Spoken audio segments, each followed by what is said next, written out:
is our little patch of Agrimony, and thought we'd come out here. It's a good time because it's in flower and you get to see these really cool spikes with the yellow flowers growing on there.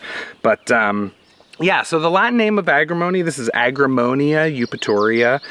This is an old remedy used in European herbalism for a very, very long time, and super useful plant to know about how to use in our modern herbal practice too. And there's some traditional indications for this plant that I see being very applicable for a lot of pretty common modern conditions that a lot of people struggle with, which I'll talk about. So the primary part of the plant used is the leaf. Some traditions use the root as well. I personally have never worked with the root. I've predominantly worked with the leaf of Agrimony. This is in the Rosaceae, so it's a rose relative, which is interesting. I mean, it doesn't initially look like a rose family plant, but it is in the Rosaceae. And what we find is the main taste with this herb is that it is predominantly astringent. So it's very rich in tannins, and it really kind of puckers up and tightens all the mucosa in the mouth, a property which extends throughout actually the entire gastrointestinal tract, as is very common with many tannin-rich herbs. It also has some bitterness to it, and that bitterness I find is a little bit more prominent as it is in the earlier phase. I think the longer the plant goes into flowering, the more the astringency comes out. So I really prefer to harvest Agrimony leaf prior to it flowering, because you're going to get some of those other tastes coming out in the plant, whereas, you know, at this point it's going to be really dominant in the astringency.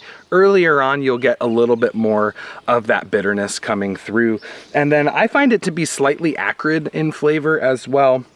And some herbalists note it as being slightly sweet. I don't really pick that up too much in the flavor profile. I really find it to be predominantly bitter and astringent. So then moving into some of our primary organ affinities of this plant.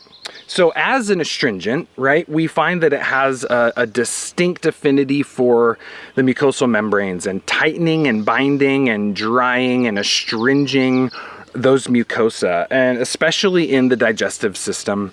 This herb has a very long historical use of treating the digestive system, specifically in regards to where an astringent is indicated, which we'll talk about what that is in a little bit. So yeah, definitely a digestive remedy here. Definitely has an affinity for the liver and the gallbladder as well. And we note that in the fact that it's a bitter plant, right? Many plants that have that bitter taste will certainly have at least a little bit of an affinity for the liver and the gallbladder.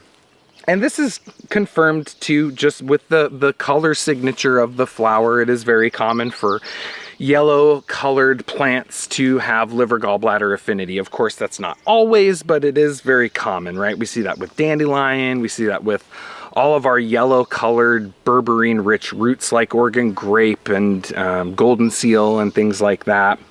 Greater celandine yellow flowers, very strong hepatic remedy. So the yellow color signature is very common for liver gallbladder agents. And then we find it has an influence for the urinary tract, and this is another very traditional usage of this herb. It is very commonly used to treat a variety of urinary tract issues, which we'll talk about more. And then also has an affinity for the nervous system. So this is very commonly used for some nervous system complaints, but not in the way that we tend to think of it, like in terms of nervines. Like, I don't think of it similarly to the way I think about like other nervines like skullcap or lavender or things like that. There's some very specific patterns in which Agrimony is very applicable for the nervous system. So, and then, you know, some note that having some action on the female anatomical reproductive system as well. But to me, I really think of it more GI, liver, gallbladder, nerve, and then kidneys and urinary tract.